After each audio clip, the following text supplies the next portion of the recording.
से बोले ने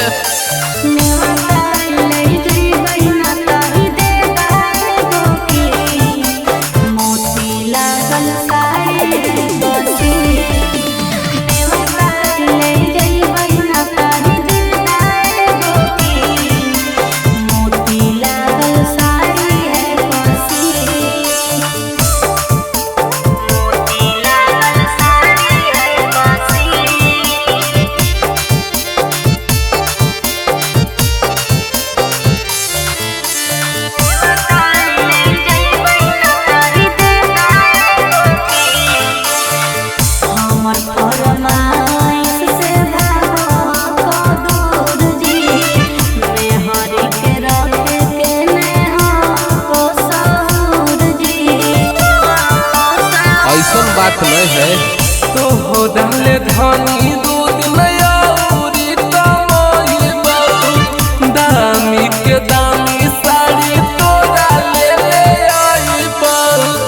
ऐसा न पेन्हबौ तोरा रहतौ अलग सीन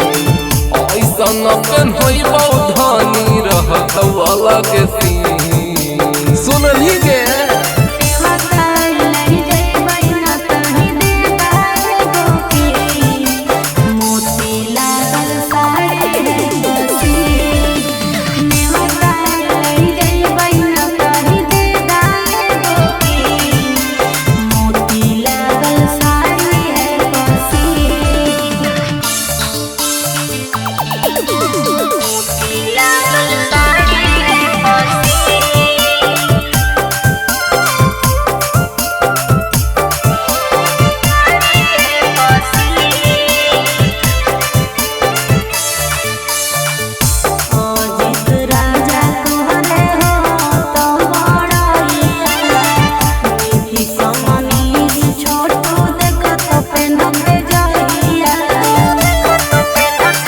यही बात है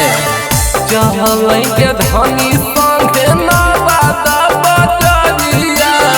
भले हमर खर्चा हो